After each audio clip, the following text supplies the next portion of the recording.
datang dan bebaskanku.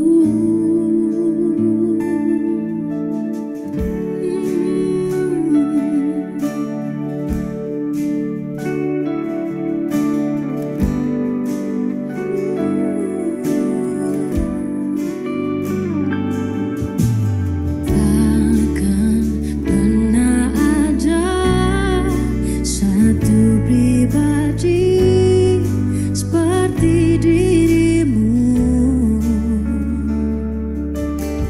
Kau yang rela mati tebus hidupku dan selamatkanku. Karenamu aku hidup, karenamu aku ada. Tak pernah ku ragukan kuat cintamu yang datang dan bebaskanku. Yesusku, kau terindah. Yesusku, kau ku cinta.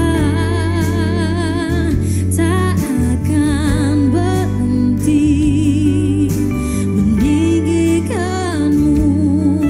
Kau satu-satunya Wajah cerah tapi alasan ku hidup.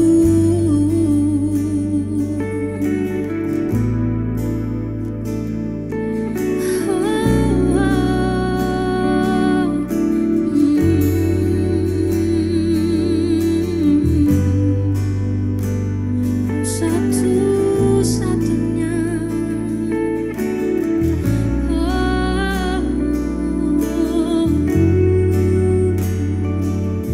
Kau semakin bertambah, ku semakin berkurang. Sentuhanmu ubahkanku jadi baru. Kau semakin bertambah, ku semakin berkurang. Yesus penuhi ruang hatiku. Kau semakin bertambah, ku semakin berkurang.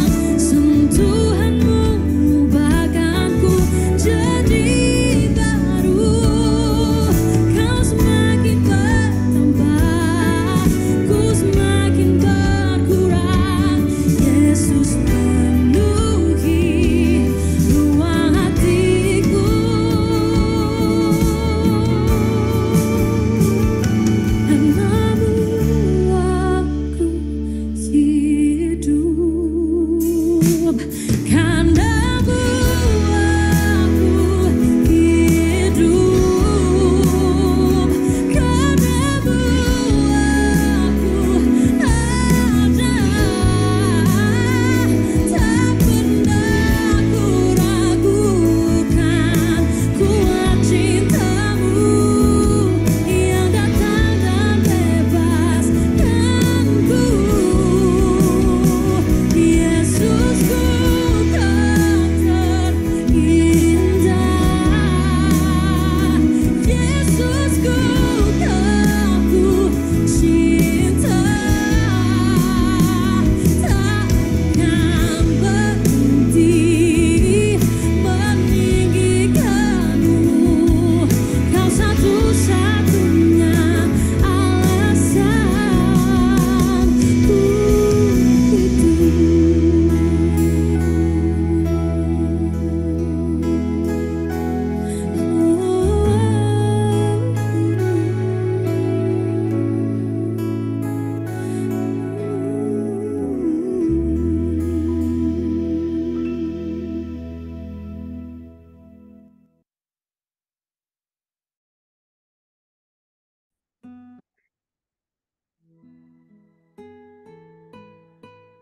Shalom saudara yang diberkati, mari kita sama-sama berdoa, kita siapkan hati kita untuk mendengarkan firman Tuhan.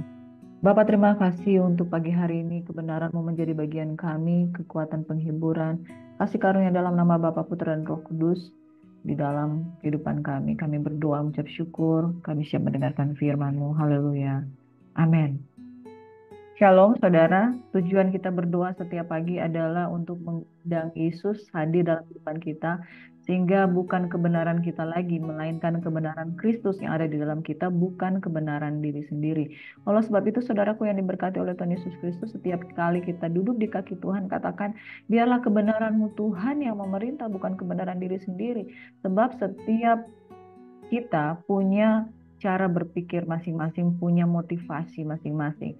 Kalau motivasi kita tidak dibersihkan, maka kita yang ngatur Tuhan, bukan Tuhan yang ngatur kita. Padahal yang Tuhan kehendaki kita itu menjadi seorang yang taat tunduk pada kebenaran, bukan melangkah dengan kebenaran diri sendiri.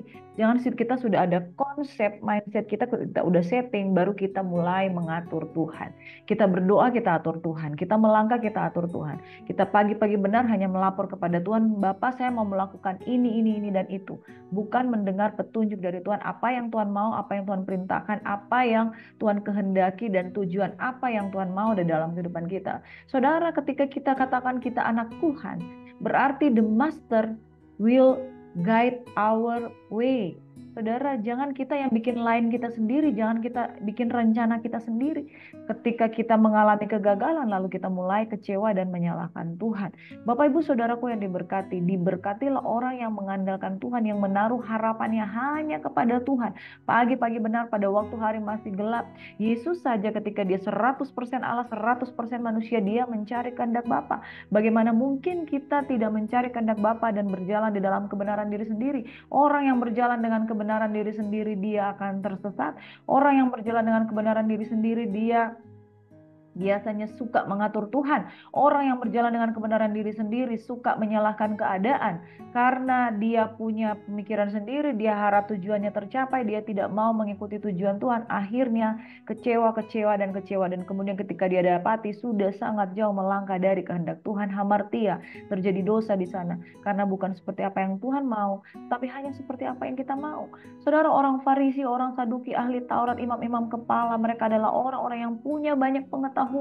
Tetapi orang yang punya banyak pengetahuan justru mereka melakukan seperti apa yang mereka mau, bukan seperti apa yang Tuhan mau. Itu sebabnya saudara, belajar firman Tuhan, belajar itu baik. Tetapi bukan berarti kita yang mengatur Tuhan. Tetapi biarlah kita menjadi orang-orang yang mau diatur oleh Tuhan, oleh kebenarannya, oleh firman Tuhan. Pagi hari ini saudara, mari angkat kedua tanganmu dan katakan, Bapa, aku mau taat, aku mau dibenarkan, aku mau kebenaran-Mu yang memimpin, bukan kebenaran diri kita sendiri. Yang percaya diberkati, sama-sama katakan amin. Haleluya. Pagi hari ini kita akan belajar kebenaran firman Tuhan dari Markus 12 ayat 13 hingga ayat yang ke-17.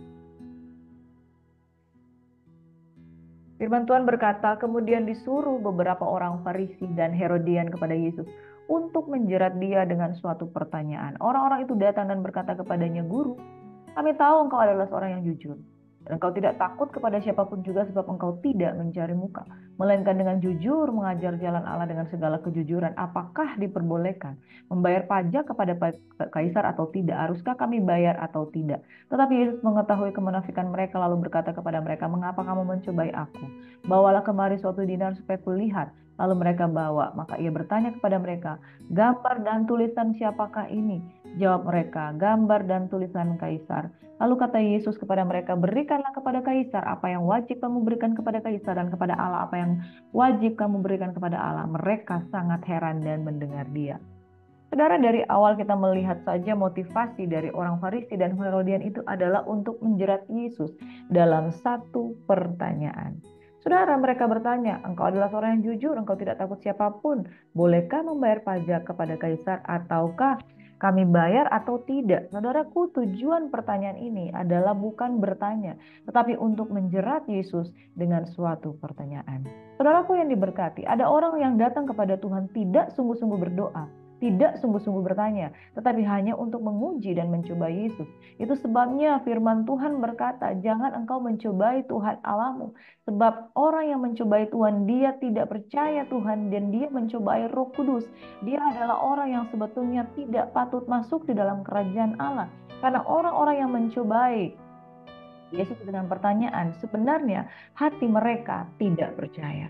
Ketika mereka bertanya, haruskah kami membayar pajak kepada kaisar atau tidak? Sesungguhnya tujuan mereka adalah menjerat Yesus, bahwa Yesus itu orang yang mengajarkan kebenaran tapi tidak mau taat kepada pemerintah. Karena ada banyak orang-orang Yahudi yang sesungguhnya tidak mau dengan orang-orang yang pemerintah kerajaan Romawi dan yang pada waktu itu yang memerintah di tengah-tengah kehidupan mereka. Dan kemudian mereka orang Herodian dan orang Farisi ini bermaksud untuk memecah belah pengikut Kristus yang dari golongan orang Yahudi. Karena mereka tahu pasti orang Yahudi ini akan marah dengan Yesus kalau berkata kamu harus bayar pajak kepada kaisar. Tapi saudaraku yang diberkati, Yesus adalah Tuhan, Yesus adalah Allah, Yesus adalah Raja. Yang dia ajarkan adalah kebenaran semata. Dan dia mempermalukan orang-orang yang hendak menjatuhkan dia. Orang Farisi dan orang Herodian sebenarnya keinginannya adalah untuk menjatuhkan Yesus. Tetapi Yesus memberikan satu pengajaran yang luar biasa pada pagi hari ini, saudara, bahwa sesungguhnya Tuhan tidak memerintahkan untuk orang percaya untuk tidak tunduk kepada pemerintah. Justru Tuhan sedang mengingatkan, kalau sebagaimana engkau tunduk kepada Tuhan, engkau juga tunduk kepada pemerintah. Sebab di dalam ayat yang lain di Roma, kitab Roma mengatakan bahwa pemerintah itu adalah wakilnya Tuhan. Mereka bukan dengan sengaja itu mereka menyandang pedang, tetapi untuk maksud-maksud untuk mendatangkan kebaikan. Siapapun pemerintah yang ada di kota dan bangsamu, berdoalah untuk keamanan negeri ini. Sebab pemerintah adalah wakilnya Tuhan. Ketika mereka sebagai wakil Tuhan, mereka bertindak semena-mena, maka reward dan punishment itu pasti akan berlaku. Reward bagi orang yang berkenan dan punishment bagi orang yang melanggar perintah Tuhan. Saudara, kebenaran pada pagi hari ini, renungan yang pertama yang hendak kita belajar bahwa kebenaran yang sejati yaitu ketaatan yang sejati. Yaitu saudara, kita mau taat kepada Tuhan, kepada perintah pemerintah juga kita taat, saudara. Jangan kita menjadi seorang yang setia dengan Tuhan, setia beribadah, setia mendengarkan firman Tuhan, tapi giliran mau bayar pajak tidak mau, giliran untuk melakukan ketaatan tidak mau, giliran untuk tunduk kepada Tuhan tidak mau. Ada pemilihan, pemilu, pilkada, pileg, pilpres, kemudian memilih untuk golput dan tidak mau mendukung pemerintah dengan memilih dengan suara mereka. Saudara, salah satu bentuk dukungan yang terbaik kepada pemerintah yaitu dengan menggunakan hak pilih, saudara. Sebentar lagi kita akan mengadakan pilkada, pemilihan kepala daerah, bupati, wakil bupati, gubernur, wakil gubernur, saudaraku. Bapak ibu saudaraku yang diberkati, kita hidup masih ada pemerintahan dunia, ada pemerintahan kerajaan Allah. Selama engkau tidak berpihak kepada pemerintahan kerajaan kegelapan, maka sesungguhnya engkau sudah melakukan ketaatan yang sejati. Perenungan pada pagi hari ini, saudara, upah kaisar, pajak untuk wajib yang kamu harus bayarkan berikan kepada kaisar, harus berikan kepada kaisar atau pemerintah, dan kepada Allah apa yang wajib kamu berikan kepada Allah. Perpuluhan, persembahan, ya, belas kasihan Tuhan, itu yang harus kamu kerjakan di dalam pengiringanmu kepada Tuhan. Tetapi untuk aturan itu jangan dilanggar. Saudara, mungkin kalau engkau pernah berkunjung ke negara lain untuk tamasya, piknik bersama dengan keluarga, kita lihat bahwa ada hukum-hukum negara yang sangat strict. Saudara saja baru mau masuk ya sebagai seorang asing, warga negara asing, masuk ke dalam suatu negeri, saudara belajar untuk menyesuaikan dengan keadaan negara tersebut, entah itu Singapura, entah Cina, entah Amerika atau Australia. Saudara masuk di sana, maka saudara melapor sebagai seorang turis atau dengan visa apa saja saudara pergi ke sana, dan kemudian saudara menyesuaikan dengan aturan yang ada, sebab mereka berjaga-jaga atas kehidupan orang-orang yang ada di negaranya. Keamanan negeri itu harus menjadi satu keinginan juga bagi kita warga negara asing untuk masuk di sana, saudara. Setiap negara punya pemerintahannya sendiri dan kita wajib untuk tunduk kepada pemerintah yang ada dimanapun kita menjejak. Saudara, Yesus mengajarkan kepada kita, bahwa saudara adalah orang benar. Jangan cuma taat kepada firman Tuhan, seolah-olah taat, tapi tidak mau taat kepada aku. Harus taat kepada dua-duanya. Selama itu firman Tuhan sinkron dengan aturan dari pemerintah. Pemerintah mengajarkan yang salah, tentu saudara harus mengutamakan firman. Renungan yang kedua dari Markus 12 ayat 18 sampai ayat 27, datanglah kepada Yesus beberapa orang Saduki. Ya, beberapa orang Saduki. Kalau tadi kita bacakan orang Farisi dan orang Herodian. Yang ketiga orang Saduki. Ketiga kelompok ini sama-sama adalah kelompok aliran-aliran yang menuju kepada bidat, yaitu penyesatan, karena mereka tidak berpusat pada kebenaran Kristus. Orang Farisi, orang Saduki berpendapat bahwa tidak ada kebangkitan. Mereka bertanya kepadanya, Guru, Musa menulis perintah ini untuk kita. Jika seorang punya anak saudara laki-laki mati dengan meninggalkan seorang istri tapi tidak meninggalkan anak, saudaranya harus kawin dengan istrinya itu dan membangkitkan keturunan bagi saudaranya itu. Adalah 7 orang bersaudara. Yang pertama kawin dengan seorang perempuan dan mati dengan tidak meninggalkan keturunan.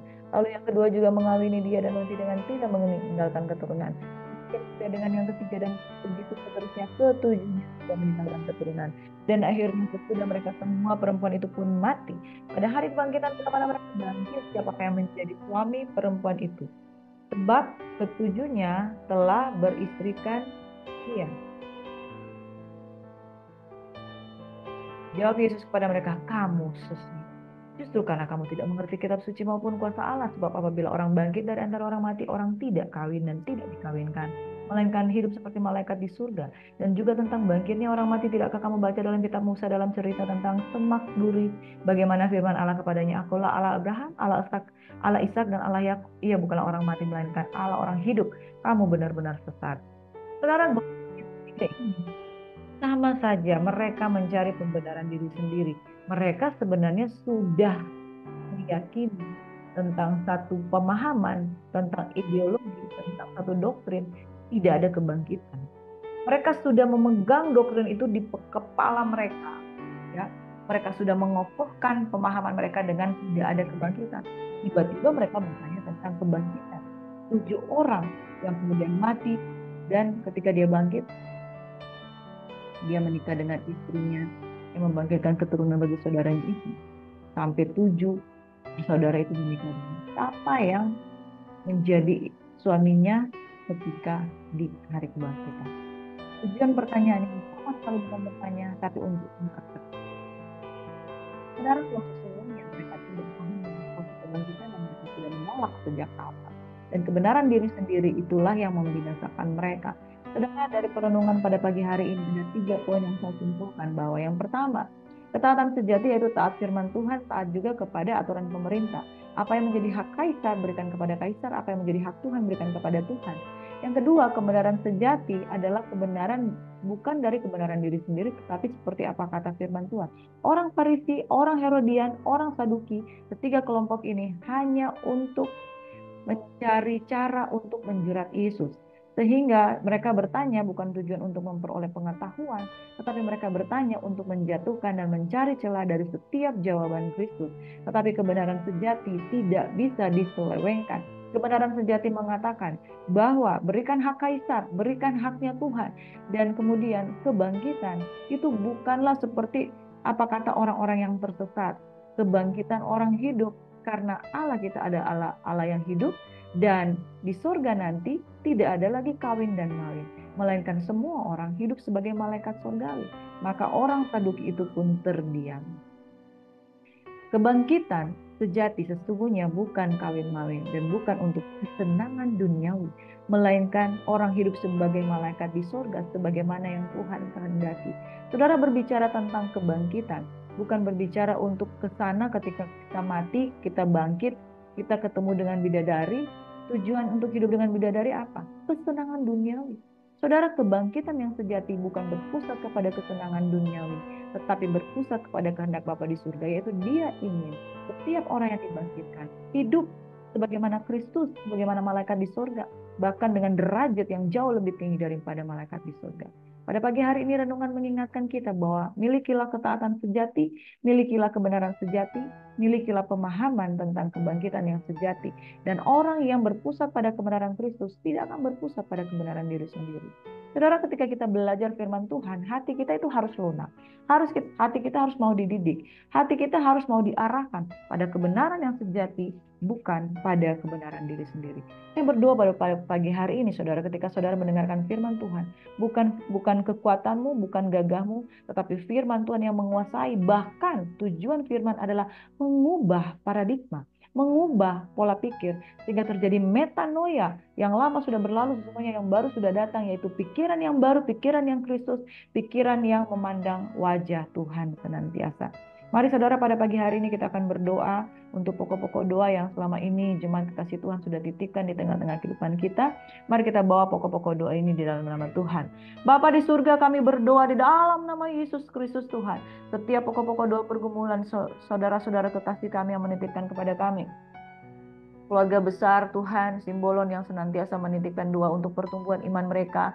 Bahkan Bapak Hendrik Simbolon juga yang turut tergabung di dalam persekutuan kami di dalam Kristus Yesus secara online. Kami memuridkan mereka Tuhan jauh dekat, tidak ada yang membatasi ketika karya Tuhan yang luar biasa membungkus orang-orang yang lapar dan haus dan rindu untuk dibentuk. Maka tidak menjadi batasan orang-orang yang dilayani lewat YouTube, orang-orang yang dilayani lewat Zoom, orang-orang yang dimuridkan dengan kebenaran firman Tuhan. Kami berdoa bukan kebenaran diri sendiri yang mereka pikirkan, tetapi kebenaran Tuhan yang mereka bukakan pintu hati mereka, sehingga mereka mengalami pertumbuhan sekalipun jauh dekat Tuhan. Lewat pelayanan YouTube ini, lewat pelayanan Zoom yang setiap hari kami sharing doa kebenaran firman Tuhan dan pengajaran, mereka akan mengalami perubahan paradigma, perubahan pola pikir. Kami berdoa secara khusus untuk Bapak Rocky Pratama Simbolon, Ibu Lia Liana, boleh menerima Yesus sebagai Tuhan dan Juru Selamat dalam kehidupan mereka. Juga Ibu Nur Hayati Pangaribuan. Dalam nama Yesus, saudari Karin Simbolon, anak muda ini Tuhan, dijauhkan dari jalan-jalan yang menyesatkan, tapi dia boleh mengenal Tuhan secara pribadi. Ibu Gembala Tasya Sitepu Tuhan boleh kembali bertugas di Medan. Pak Antoni boleh disembuhkan, pemulihan keluarga dan masalah pekerjaan dipulihkan dalam nama Yesus.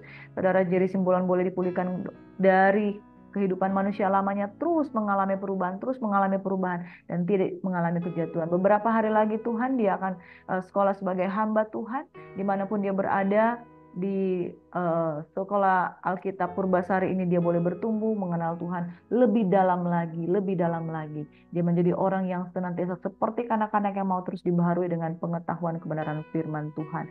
Saudara Darius Panjaitan dan Rian Panjaitan Tuhan, mereka rumahnya di pinggir tepi sungai yang gampang banjir. Tuhan pulihkan keadaan mereka Tuhan. Kiranya mereka juga mendapatkan satu posisi rumah yang layak Tuhan, supaya mereka tidak terancam dengan bencana banjir. Juga GPD LH Kabot, Engkau memberkati gembala dan jemaat Tuhan, agar mereka terus bertumbuh dalam Tuhan. Kami berdoa untuk keluarga yang sedang sakit, secara khusus untuk Ibu Hesti Theophilus. Dalam pergumulannya dia mengalami depresi, asam lambung. Tuhan, kekuatan penghiburan terjadi dalam kehidupannya sehingga dia tidak lagi mengingat masa lalu. Ibu Mulyani Boru Simbolon Tuhan yang menderita sakit lumpuh, yang sudah pakai kursi roda, Tuhan jamah tidak ada yang mustahil. Opung Ella Baliga yang sakit asam lambung dan batu empudu, Tuhan jamah hancurkan segala batu empudu yang ada di dalam nama Yesus. Batu Penggabean, Ibu Sarma Rukia Silitonga, keluarga besar Sianipar Saragi Panggabean Boru Siagian, Tuhan berkati dengan kesehatan, kekuatan, kesembuhan. Opu Marit Simbolon Tuhan dalam nama Yesus. Ibu Elsie yang ada di Palu, pemulihan kesehatan suami dan masalah ekonomi. Pak Iwan yang ada di Jakarta, kesembuhan total dari saraf kejepit dalam nama Yesus. Pak Lendra dan juga saudari Dwi Chelsea Simbolon, pemulihan dari sakit. Dan juga saudara Marit Henderson Tuhan yang mengalami sakit mental, kemudian kami berdoa agar dia mengalami pemulihan. Opung Herliana Siahaan pasca kanker dan pasca kemoterapi, Tuhan pulihkan keadaannya dalam nama Yesus. Oma Eska Maringka, Tuhan kesehatan, kekuatan, dijauhkan dari diabetes, dijauhkan dari sakit tulang, dijauhkan dari segala sakit penyakit dalam nama Yesus. Bapak Hadrianus Napitupulu, Ibu Nita Sianturi, Ibu Ratni yang mengalami kanker empedu ekra hepatik, Tuhan. Pak Stephen, Tuhan mengalami sakit, Tuhan jamah sembuhkan pemulihan, dan kami percaya oleh bilur-bilur Yesus mereka mengalami kesembuhan dan pemulihan. Mari angkat kedua tanganmu dan terimalah berkat Tuhan. Tuhan kiranya memberkati kehidupan kami, dulu, sekarang, dan sampai selama-lamanya. Tuhan ajaib di dalam kehidupan kami. Engkau memberkati keluar masuk kami, Engkau memberkati lumut kami, Engkau memberkati pekerjaan kami, dan terlebih Engkau memuridkan kami jauh dekat Tuhan ada dalam kehidupan kami. Tuhan kiranya memberkati dan melindungi, menyinari kami dengan wajah-Nya, memberikan kami kasih karunia, dihadapkan wajah-Nya kepada kami, memberikan kami damai sejahtera. Kami siap beraktivitas pada minggu pertama di bulan Agustus ini Bapa, di minggu kedua di bulan Agustus ini, di tanggal 5 dan seterusnya. Tuhan kiranya memberkati. Di dalam nama Yesus semua yang percaya diberkati, mengasihi Tuhan, sama-sama katakan haleluya, haleluya, haleluya. Dahsyat Engkau bangkit dalam kami. Kami berdoa dan mengucap syukur. Amin. Selamat beraktivitas saudara. Tuhan Yesus memberkati and shalom. God bless you.